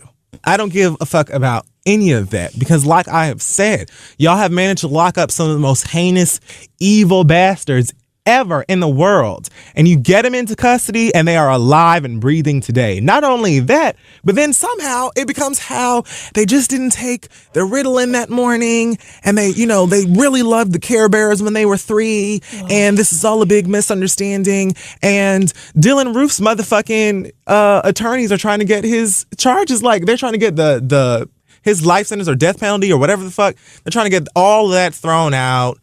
Well, homeboy, the white boy who raped, what's his name? Brock? Who fuck him? Oh, Brock Turner. Yeah, that bitch. It's just like, I can just be a horrible person when I'm white. I could be like the worst Dylan person Roof trying ever. to plead not guilty now after you took out a sanctuary full of Black worshipers. And we know that you did. Right. It's not even up for debate. So, but somehow he was taken alive. Can you imagine a Black man shooting up a Wednesday night Bible service at a white church? Can you really? And then picturing that Black man making it to the jail alive in one piece? Not only would they kill him, they would go on a hunt to every Black church and set them shits on fire. Okay. Just to make a point and be some dicks about it. That's That's what this is. Like, nobody on this side is trying to say that we would like to overrun the country and we would like to make every white person eat Purina dog chow out of little pink bowls, and all of you we're going to flip the script and make you our slaves for hundreds of years. Right. All we're saying is, bitch, we would just like to live. We would like to feel like when we see a cop that we may not die that day. Right. That's it. That's it. We would like to be comfortable. And that's how it feels when we're around these people. So don't tell us no shit about Black Lives Matter means this. You have no idea what the fuck the shit means, bitch, because you've never had to be concerned about whether or not a cop is going to kill your motherfucking ass. And that's not even just, white cops. Because I love cops. how the news got all they Negroes front and center now. Oh, yeah. Oh, God. Black sheriffs, black, what are the people who do like autopsies and stuff? The coroner? Yes. All the black folk. Every black person. They all got something to say now. And most of them are just so heartbroken over the cops that lost their lives. This Dallas police chief up here talking about black people got bigger problems and you need to worry about why 70% of the community is being raised by single mothers and all this shit. Like, what does that have to do with cops killing us? Here's the other thing. I feel like I did too. Black on black. No. Listen, Black Lives say whatever Matter. you want to say. Don't tell me why this person was a horrible person and, they deserve to die because Alton stuff. They had Alton cigarettes. subdued. It's not like he's on tape shooting at police. Like, they had him. They were on top of him. They so had why Eric did you Garner. kill him? Right. It reminded me, and I deliberately did not watch that video. Just I didn't like watch I it did either. not watch the Facebook live stream of Philando Castile. I started to watch it, and then once the camera turned and I saw him with that bloody t-shirt, I said, nope, cannot do it. I didn't watch the videos at all. Cannot watch this man die. I did watch like a few seconds of the cops approaching Alton Sterling. But that was only because there are so many websites for whatever reason that have these videos up set to autoplay, and I wish that y'all would take them down. Not everybody wants to watch somebody get killed. And it's not just the black person. I don't like watching people. I could watch some of the most violent, horrible TV shows and fictional movies and things like that because I know that person is alive. I can't watch somebody get shot and killed. I can't even watch somebody just get shot, and even if I know that they made it. I don't like that type of shit. I can't even watch the fake shit, so I definitely can't watch the real shit. So I definitely didn't watch the video of Phil being killed. I didn't watch the video of Alton Sterling being killed, but I didn't watch it, but I listened to it, and hearing that police officer screaming while he still had this gun pointed, and this woman is just like you did this. You did this. You asked him for his license. He told you, I have a gun. I'm a registered gun owner. He's a legal gun owner, and you shot him. Like, that's literally how it happened. And the only reason that all of that stuff had to be said to preface that shit was because we know how this goes down. Right. I know I'm black, and I know you white, and I know you got a gun, and I know that odds are, if you're like many of these other cops out here, you will use any opportunity you can to kill my motherfucking ass. So I'm gonna let you know, yes, I have a gun. So you can't say, oh, you thought you saw one, or whatever the case may be, and you killed him anyway. He told you where his license was. He told you what he was reaching for. He told you he had a gun. He told you all of these things to make you feel safe. Right. And how is that our job as citizens? To make the police feel safe? Isn't that didn't they swear and protect and took oaths and shit that they would protect us? Like, I don't even give a fuck about your oath. I give a fuck about the fact that I pay my goddamn taxes. Come on. And I'm not paying my taxes for you to turn around and kill me because you don't like the color of my motherfucking skin. Do your job. I don't give a fuck. I know that there are plenty of cops out here who do this great job. And y'all want to talk about, well, when you black people are killing each other, who are you going to call? Not you, bitch. You ain't gonna do nothing but kill all of us. And furthermore, y'all hoes don't even come to the motherfucking neighborhoods where black people live. We'll be dead before you get there, girl. That's not even in places like Chicago. I can tell you right now, living in South Miami, bitch, you had a better chance of fixing shit yourself before you called the cops to come and get you, because they're gonna be like, oh, what neighborhood is that? Yeah, they're gonna die regardless. They will literally mosey their way. I'll never forget my grandmama, God rest her soul. Somebody like broke in her house one day. She came home. They stole a whole bunch of her shit. They called the cops when she got to the house. The cops didn't show up until like an hour and a half later. Because they don't care. They don't give a fuck. Y'all don't care because we are black. Because if somebody called your ass from Old Cutler or Brickell, bitch, somebody called you from downtown Miami in a motherfucking high rise, you'd have been over there in 30 seconds with fucking 16 cars. Right. And you just don't give a shit about us. I'm just tired of people acting like what we're saying is some kind of like Bridge of Terabithia, Chronicles of Narnia ass, make-believe ass fucking story. Like, you see it. That's what pisses me off. You know what we're talking about. You know what we mean when we say Black Lives Matter. You know what we mean. Like, black on black crime. Girl, we've already talked to you about the statistics when it comes to white on white crime. We already know that. And then what annoys me even more is you acting like we don't rally and protest and walk and have organizations for crime against our own community. Like there aren't people and organizations in places like Chicago, in places like Miami, in places like Texas and LA and here in New York. Harlem stay with a keep the violence out of our communities initiative. I see that shit all the time. Like we are just okay with the fact that black people are killing other black people, but we would just rather be mad at y'all because it's way more convenient. No, girl. Trash. We march for us, and we march to end violence that we inflict on ourselves as well as the violence that you inflict on us because we're not a stupid group of people, and we know that all of these things are important. We march for y'all. We march for women. You know what I'm saying? Shit, plenty of us got to march for gays too. And I will get to you bitches in a second. But I'm just saying, please don't, stop telling us these same things. I know that you're going to again, because y'all know that this bullshit is so fucking stupid and it's so pointless that there isn't a single excuse, there isn't a single narrative that you can come up with that is sensible. So you're going to say the same shit over and over and over again because and even though you know it doesn't make any sense, you're going to keep saying it because it doesn't have anything to do with you. You know, the chances of you getting your ass beat or shot or even arrested by some cops are like slim to none in comparison to us. Right. It's none of your fucking concern. It's none of your concern. They consider it a black issue. Absolutely a black issue. Mm-hmm. That's why we have problems with that all lives matter shit. And it's like so many of y'all who've been saying all lives matter as a mean of saying, you know, like, because there are plenty of blacks and celebrities who are getting into tons of trouble because they keep saying all lives matter because you want to be a part of this whole we are a human race and we all need to love each other and whatever type of a movement. That's really sweet, girl. That's really great. And I totally agree that we as a human race need to all be one. Sure. But we don't need that all right lives now. don't matter. So just stop that lie. I mean, if we want to be frank, not every life. Some of y'all are just boo-boo and with no hope of redemption. So, but if we are going to treat all lives like they matter, then let's treat all lives they matter and stop using that saying as a way to dismiss the black lives. Because nobody's being like, oh, well, you know, you're so right. All lives matter, people, and we have to do something about this. We have to change this because these black people have had enough. And that's not what you're doing. Right. You're saying all lives matter because you want us to stop saying black lives matter. It's a way of saying, oh, bitch, yeah, whatever, you little funky black lives. Every life matters. What are you complaining for? That's the sentiment that's coming from that. Like, that's what you mean when you say that shit. So I just find it funny that you say that with such disdain and scorn, you know, when black people are being murdered. But the second that a couple of cops get shot, then it's like, oh my gosh, blue lives, cop lives. Let's talk about lives. Let's talk about deaths. And let's talk about senseless violence in this country.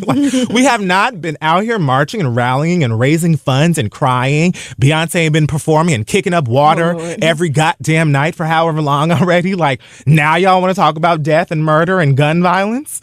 Really? All of a sudden, I'm just now so it matters. confused. Right. And it's, first of all, nobody was saying all lives matter until we started saying Black Lives Matter. It was definitely created as a response to kind of take away from what we were saying. But the people who say that never, they troll the Black Lives Matter hashtag to say, oh no, all lives matter. But they don't do that same thing when somebody says blue lives matter.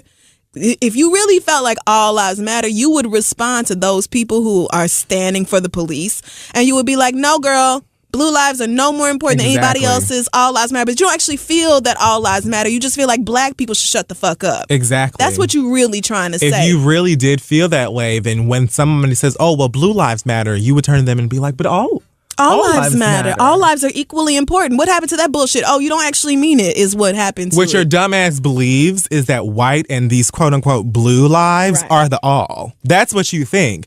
You think that all lives are white lives. Right. All lives are cop lives. Animal lives. And animal lives. Lions and tigers. Animals count, damn it. Bears. The animals count, okay? Child, white people just... Y'all are so fucking lost and fucking stupid and backwards as hell. And you don't even realize how, like, that blue lives matter shit. You could have said cop lives. You could have said badge lives matter. You could have said police lives matter. Blue's not a race. You specifically said blue to combat the fact that black is what we are saying. Right. Just to be dicks about it. And you want to act like we don't see that. Get the fuck. Man. So after somebody in Dallas took out these police officers, which not gonna say I was happy to hear that, because I will say that I was not surprised. First of all, I'm not entirely sure that what they told us about this alleged sniper is even the truth. I don't believe. Because America, it seems like every time some shit happens where police be killing us one after another and it's on tape and all that, then all of a sudden something happens and somebody goes to take out some cops. Not just saying, I don't know is what I'm saying. I don't know what happened there.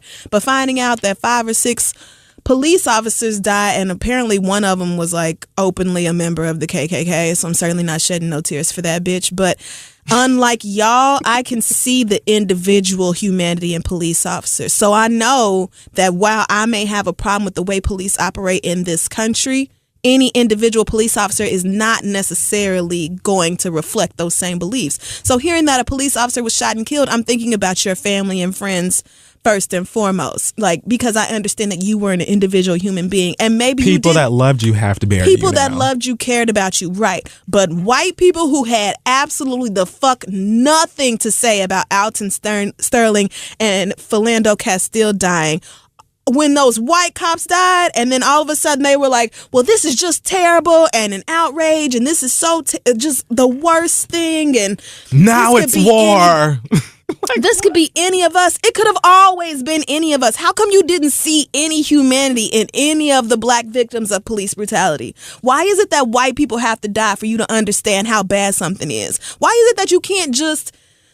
Why can't you see us? Why can't you see the pain that we go through? Why can't you watch these videos and read these reports and be like, damn, this shit's been going on forever. Like, we have been telling y'all this has been going on for fucking ever. It is only just now that the technology has caught up and it is so fucking widespread. And y'all still don't care. That's the thing. We've been telling y'all about this for centuries, and now we have video fucking proof, and y'all still don't care. So how much are we supposed to care about y'all? Really, white people? How much are we supposed to give a fuck about your precious police departments? How are we? How much are we supposed to give a shit when not only do y'all execute us in cold blood and not get punished and not give a shit about it, but regular everyday white citizens be like, oh, la-da-da. Terrible news, if they even say that, and then move on about their fucking day like absolutely nothing happened. And I mentioned this on Twitter, and a bunch of ashy ass niggas got mad, which is fine. Like, as long, really, when straight black men are mad at me, for the most part, I consider it to be like a sign that I'm doing something correct.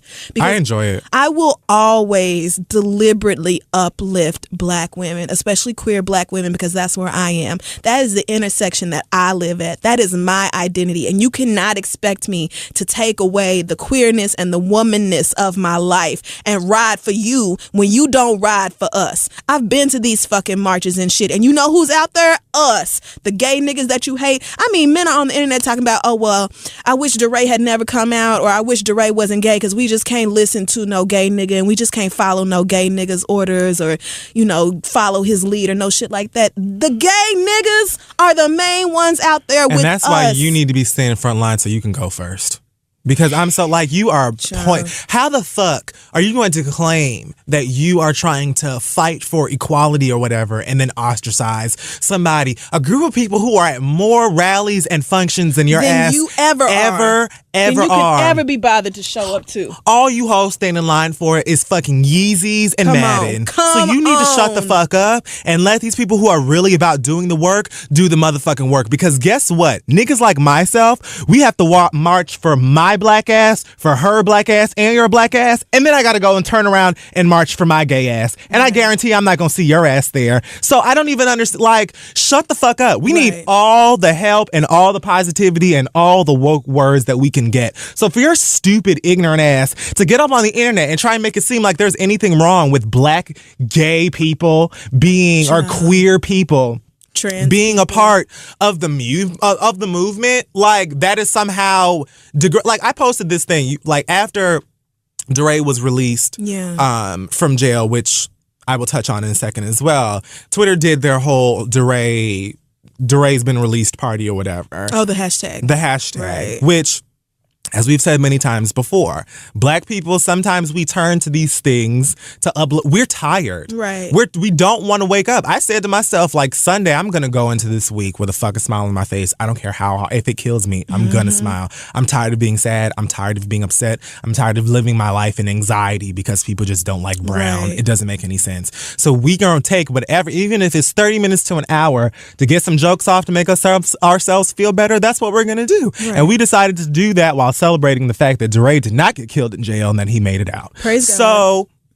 And all the other, there was like 30 some odd protesters that all got arrested for the dumbest shit. All the videos I saw out of Baton Rouge, they yanking women up for talking. Like literally for speaking to other people. Like, and just all of a sudden, here come police officers to snatch your ass up. Did you see the photo of the girl in the sundress? I mean, she had on the maxi dress like Sandra Bland. Facing the police. And she was literally just standing there with the dress blowing in the wind, and they looked like they were fighting like the Hulk. Armed forces. I was like, she must be Storm.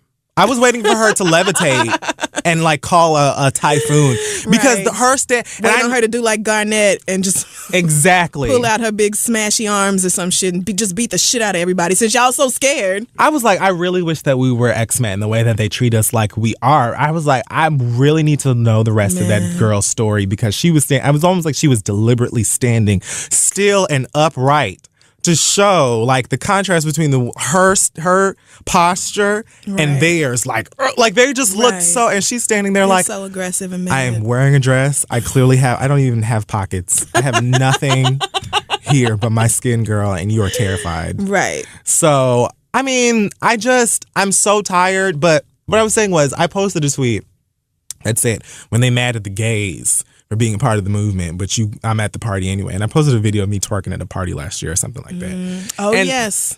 I saw that. I didn't think that it was going to be... big old booty in them pants. And you know how it is about your ass. So when you say, oh, I just didn't think, you could stop that. Because we've all seen your thought pictures in the ocean and you know your ass is popping. So you knew when you put up that gift what you was doing. Such an inappropriate time to make fun. It's really not because you did it. Like you played yourself. You posted it. You knew what you was doing. So I wanted to make a point. Okay. I am gay. I'm proud of it. I don't have a problem with it. And I like to shake my ass because I'm from Dade fucking County. Amen. And I'm proud of who I am. And that is exactly what the movement needs. Black, proud, fearless, strong motherfucking individuals. Gay, straight, bi, trans, pan, male, female. I don't give a fuck. 1, 2, 3. Where you stand. If you are of color, not of color, and you understand what this movement is about, and you need to stand in pride when it comes to that. Right. Niggas in my mentions talking about the last thing that we need to see right now is a black man shaking his ass at this time. And I was like, clearly, since you here talking to me about it, it must be the first thing you need to see because I don't know, like... I feel like it had an effect on you. Yeah, clearly it touched your soul in a minute. I said the same thing to somebody else who left some kind of homophobic comment. And I said, you're so welcome, Queen. I know you needed this. And he blocked me. It was so funny. Straight black men have to get the fuck over themselves. Like, we show up for y'all consistently, but there is no freedom without all of us being free. And so you being a black man, yes, you are facing a bunch of shit in this world, but you cannot pretend like being straight is not a privilege. being a man is not a privilege and being cisgender is not a privilege. Like, those are still privileges that you benefit from, even though you are black in this society. But you don't get that. You act like being black is just all that it is, and so we all need to stick together and we're all one big happy family. We are always the ones meeting y'all halfway. We are always the ones showing up for y'all. When do y'all do this for us? Every time. When was the last time you saw thousands of straight cis black men flooding the streets for Sandra Bland or any other woman killed in police custody or at police hands? I'd love to When was the know. last time you saw a bunch of straight black men marching for Island Nettles or any of the other trans women of color who've been murdered this year? And typically murdered by people within our own community. Y'all don't stand up for those of us who are the most marginalized, and y'all don't check each other when you see them saying fucked up shit or doing fucked up shit. It's like y'all straight black men cause so much pain in a lot of ways to those of us, the rest of us in the community, and yet still, every single time, we are expected and almost required to show up on your behalf, and you don't do it for us. And I'm sick of the bullshit. You will ask a random black woman or expect a random black woman to march on your behalf and let your white wife sit at home in peace. What the fuck kind of shit is that? Almost like it's not her white ass job to stick up for blackness. Like, oh, just leave everything to the black women. And that's the other point that I wanted to make. White people, especially those of you who claim to give a shit about equality and fairness and black lives and all that. Like, it's great for you to donate and spread the word online and all these other things. But as far as your physical presence, if white allies showed up to these demonstrations, to these marches, be so the police different. are not going to tear gas no group of Kim Kardashians. They're not going to do it. They're not going to take out batons and beat the fuck out of you until you on the ground. They're not going to bum rush no group of white men and arrest Have you seen them. those couple of little groups with like majority white people and like little Oklahoma City had a Black Lives Matter march, and there were white people all up and through it, and I'm sure that that's a huge part of the reason why shit did not go left. Because when it's just us, they don't feel no problem about male, female, children or not, trans, or they don't give a fuck. They will sit there and beat the whole living fuck out of us with no regards. I saw a video, I don't know where this was, but I saw a video of Black Lives Matter protests, and I promise each and every one of them was white. And it was just like, it like panned across. It may have been 40, 50 of them or something like that. They all had signs, and it was silent. Right. There wasn't a single word. They were all standing there holding their signs. I don't even know if cops were there. Mm-hmm. You know what I'm saying? But let us get together in a group. Oh. And it's like you just see Here a comes group the of armor. black people, and it's like your mind instantly goes to what are they capable of? Like, Right. this, this could go so dark. So, I'm sorry, I didn't know. No, but really, because after when Freddie Gray died and they had the marches and stuff for him in Baltimore last year, I distinctly remember seeing video of police, and they were talking to a white group of protesters or white protesters who were out there with black people, and the police officer was like, look, guys, I don't want to have to arrest anybody. I don't want anybody to get hurt. Let's all just pack up and go home. And I was like, where are all these kind, sweet, encouraging words for black people? They don't do that to us. They don't see the humanity in us. Like, I will keep making that point because it will continue to be true. If you really feel a way about us, if you really give a fuck about us, show the fuck up. Don't let the police do this to us anymore. Like, there is something you can do about it. And black men love to fuck white women who will take everything from black culture that they want. I mean, child, the boxer braids, which God only knows where y'all came up with this shit, and Kankalon, and just everything. We'll just take the music and the style. They gotta have soul food too now, Jesus. Child, My God.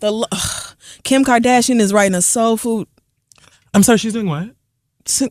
I saw a headline. I'm not even entirely sure this is true, but That has to be apparently a lie. Kim Kardashian is writing a cookbook. I know that she attempts to cook macaroni and cheese sometimes. She makes that same nasty ass looking meal every time. Sweetie, This isn't about bashing. No, it's not. But if your food was good, niggas would Snapchat themselves talking about it. You wouldn't have to ask.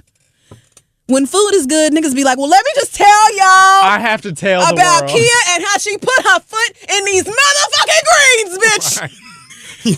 I will come back. Like, how many times have we talked about Diners fucking Corner since we've left Toronto? And I cannot wait to go back next month because I need Diners Corner in my life. Like, so delicious. When food is good, you ain't got to beg. But anyway, back to the greater point. Do not let white people take all the good, fun, cool shit from our culture and then just sit the fuck back in the cut when it comes time to sticking up for us. If you love blackness so fucking much, then be there for us when the police are discriminating. Like, and we shouldn't have to beg you to help us not be killed. The police are clearly on your side, and they always have been. The police were set up to hunt down niggas and make sure niggas wasn't doing nothing. Like, the police were always supposed to be a control group for us, somebody to make sure that we weren't getting too free. Now they got a couple of officers of color who are coming forward and admitting it, and I'm sure, you know, and like I said to that light skin, I don't remember what city or what town she worked in, but she was that officer who went on her social media and was very emotional and saying how they don't need to, like, if you're racist, you don't need to have that light-skinned lady. And I heard she got suspended or something, and I don't remember like what the status was on her job or whatever, but past her fucking job, I just, you know, like, you can't break that blue wall. We all know it exists, and apparently her going past it has resulted in her getting suspended. But the crazy thing about it is, she isn't saying anything that's wrong or crazy. It's not controversial. It's not even something there's not even something that anybody should disagree with. Right. If what you're saying is that if you are racist, if you have a bias or a prejudice against a group of people, then you shouldn't be a cop. Right. And I don't understand how that is something worth getting you in trouble, because it's common fucking sense. Like, that's one of the most sensible things in the world. Just the same way, if you're racist and you have a bias against a group of people, you probably shouldn't be a judge. You probably shouldn't be a doctor. Right. You probably shouldn't be a teacher. There's a lot of different job that you should not have if that's the type of person that you are. But you just hear attack on cops, and cops are the niggas who basically go out and do the country's evil bidding. Like, all the people who are set up in these positions to make sure that the country stays white and that white people are the default and then they have everything and that black people live in the slums and the ghettos and that they are not afforded the same things. Cops are the ones who are working for them. They're the people who are going out and making sure that whole entire agenda is being kept up in these streets, whether they know it or accept it or not. That is why we have such a distrust, and that is why you have such an issue with cops as black people. And again, that doesn't mean that we're so stupid or ignorant that we don't know that there are cops that are good. But we would like the proof. We would like to be made to feel like these people aren't just a whole bunch of inflated ego-having bitches who know they have a badge and gun and can get away with murder, literally. And so they walk around like they do. Because, bitch, if I know that I can kill your ass and get away with it, I'm gonna walk around these streets. What is there? I'm above the law. What do I give a fuck about then? Like, police officers are supposed to be enforcers of the law, but truly they are above it, and they know it. So when they out here in these streets, they don't give a one fuck about how we feel about nothing, because they know when it comes down to it, they're going to win over us. And so, yes, we do need a total overhaul of the police departments, but you can change all the policy you want to. If people still have these bigoted thoughts and feelings in their heads, in their hearts, then they're still going to discriminate against us, period. And that's where it gets so frustrating for me, because as an adult now, I see how big this problem is. Like, I see how deep this is in the American culture, and I don't see how we'll ever get over it. And it just makes me feel so fucking helpless, because I don't see how it'll really ever get any better, especially when white people, the people who could most help affect change, sit back like, oh, well, that's black people's issue. I've said on the show before, white people are the ones who have to hold each other accountable. Y'all who listen to this show or listen to all of these things and you claim to agree with it, y'all need to not just agree with it and be like, I have done good today because I feel similar to the way that Crystal and Kid Fury feel. You need to be telling people this shit. You need to be marching. Y'all are the ones who are going to make a difference. Argue with your racist relatives. Go out in demonstrations and protests. Be there.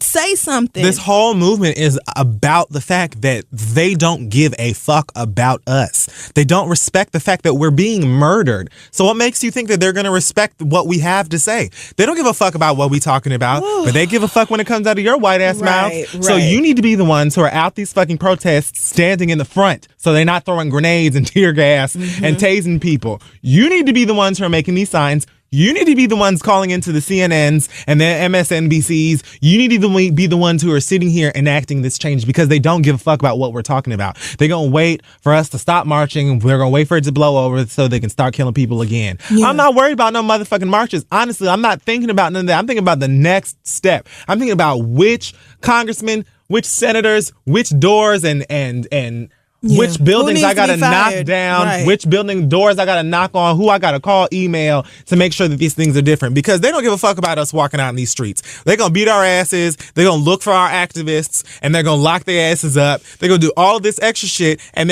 all of it is in an effort to remind you where their idea of order stands. I want y'all to remember that those of us who have privilege need to be the ones to stick up for the ones who don't. And for white people of all genders, that means sticking up for black people when you know that we are disproportionately the victims of police violence. And for black men, it means sticking up for black women. And for those of us who are straight, it means sticking up for the gay ones. And for those of us who aren't trans, it means sticking up for the trans ones. Like, it goes on and on and on. I may be a black queer woman, but I still have some privileges in this society that other people do not. And it is my responsibility to stick up for those people. It is my responsibility to stand up and say, hey, I am a black woman and I'm not going to let y'all treat my trans sisters this way. Because guess what?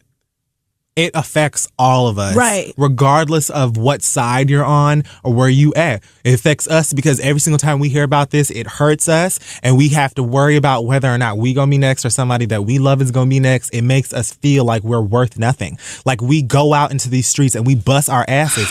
We have moms and grandmas that take care of your white ass kids. Yeah. We have moms and grandmas who take care of your white ass mamas and your old ass grannies. We have all of these people who are out here doing good for their community. And we are still being made to feel like we have zero value. Right. And it isn't right. And even if you don't agree with All Lives Matter, it still affects you, because guess what? We ain't gonna shut the fuck up. And you're gonna have to hear about this every single time that it happens. And as much as because all of the pushback from that side of things is in an effort to get us to shut the fuck up. Mm-hmm. And we're not going to. So if you would like for us to stop, then all you've got to do is make a few necessary changes. Do better. That's it. Be on the right side of history. I don't see the difficulty in getting your police departments to treat every citizen with the same amount of respect, to do your job the way that you are trained to do your job. Because I know that you aren't trained to just go up and shoot somebody because you just can. Like, I know that's not how that works. So until people start making the necessary changes and start seeing the fact that just because somebody's skin color or sexuality or gender is a kind that you don't understand or that you're not too familiar with, or a type that you ain't been around too much in your life, doesn't mean that person's breath and life and blood and bone and marrow is not significant. Because, girl, you didn't make this earth, and sweetheart, this wasn't your land, you stole it. So if we really want to get into the meat of things, get the fuck over yourself. The system has been far past dead. It's 2016 out here, girl, and we need to move forward. Y'all are the ones that are keeping us from doing that. We would love nothing more than be able to just go to the fucking Beyonce concerts and watch our sports and have our jobs and live and be happy. All of us, every color, every shade, all of it. We would love nothing more, but you all keep us behind because of ignorance that has been ingrained into this fucking country since you came over here and shot up the Native Americans. So I just wish that one day you could look past it. Nobody's trying to come take your white homes from you or your money. Nobody's trying to nobody is trying to turn y'all into a whole bunch of toads. We just want to live. And I don't see why that is so complicated or why it's something worth arguing about. But trust and believe, this shit ain't over. It's not going to end until there's change. So let's just try and expedite that process. Ooh. And again, for you niggas out there, if you feel like you can't make an effort to march and walk and protest and rally for women of color and for queer people of color, transgender people of color, then you might as well go ahead and sign up for a Stacey Dash seminar and join the other side of things. Because you can't be over here trying to fight for equality of just niggas that look like you. That's so counterproductive and it's a waste of time. Shut your ass up and sit down, in the words of Jesse Williams. All right. I'm done. You done? am. Because I'm mooring the fuck out. Like, it's only so much hollering we can do about this. Everybody needs to do the fuck better. Period. That's going to wrap up this episode of The Read. Follow us on Facebook, Twitter, Instagram, Tumblr, and all that. Check out thisistheread.com for links to all the things that we do. London, we are headed your way in just a couple short weeks. Tickets available at thereadlondon.com. Very excited to see you guys again. Kid Fury, what you got? I don't think I've got anything. A couple of people have been asking me about the PlayStation community. It's pretty much set up at this point. I'm going to be taking like, I guess, requests for people to join the little group and things like that, and we'll play stuff together. So look out for that, I guess, in the next week or so, maybe. I'll have more information so we can... Is there a Steven Universe game? Because I would play that. There's one on, like, the iPhone and iPad. Really? Yeah, I have it. It's cute. Oh, I'm downloading it. I love that show so much. I cannot wait to go home so that I can watch it some more. I cannot believe you like this cartoon. Well, how could I not? I really was so like, good. I think she'll think it's cute, but then she'll be like, okay, I stopped after like 4 because it was too childish. Well, I mean, it was really. I mean, and it's a kid's show. Steven is so frustrating.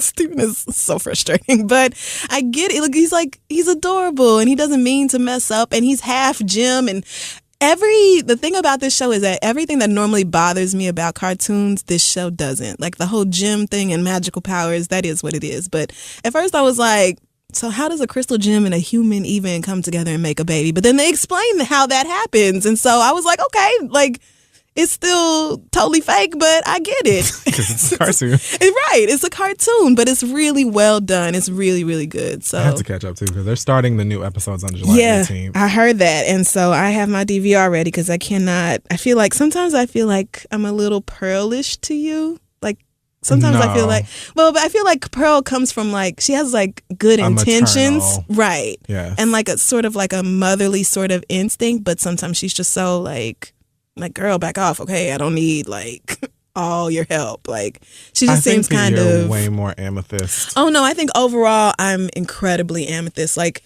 when at first I was obsessed with Garnett just because everybody always talks about her. But then the more episodes I watched, I was like, Amethyst and I are actually the same person. Like, you might actually be like that, like when Amethyst and Garnett fuse. Yes, that was everything. That crazy angry bitch. And Pearl was like, we're leaving. I can't when you get like this. You know that was Nicki Minaj? Was it really? That was Nicki Minaj that did the voice for that one. Really? Oh, I have to go back and watch it again. Oh, I loved it. Child, Amethyst was like, yes, let's do it. Let's fuse. They were we're getting to do what? We're doing it. Yes. I have to go watch it. So thank you, Steven Universe, for bringing some joy into my life this week. Absolutely. I really appreciate it. Do we have an acronym or are we just leaving? I don't have anything catchy, but what I will say is that Black Lives Matter, and, you know, your life matters too to God. Oh, Jennifer Lopez just tweeted all lives matter. You know my thing? I'm just going to say this really quickly, then I'm going to leave. At this point, you just deserve to get dragged. It's like the first couple of celebrities, however long ago, that were getting caught up in the whole we are the one, you know, we are the world's, we are the future. When those celebrities that were getting fucked up over that all lives matter shit, it was kind of like, damn, like, I see how you fucked up here. You shouldn't have said that. If you still saying all lives matter and getting cussed out, you just need to get cussed out. Because you done seen everybody get dragged over that shit by now, sweetheart. There's no reason for you to still be saying that right now. Yes, all lives matter. Common black ass goddamn sense. But the fact that you see that that hashtag is being used to combat the fact that we are trying to fight for us, there should be no reason that you're saying that. Say something else, dummies. Speaking of Common, I really appreciated his words on black women last night at the VH1 Hip Hop Honors. That was very nice. Thank you, Common, I heard for speaking up and specifically naming black women just like Jesse Williams did. Appreciate you brothers very much. And I think that's going to wrap it up for us. I'm leaving. We'll see y'all next week.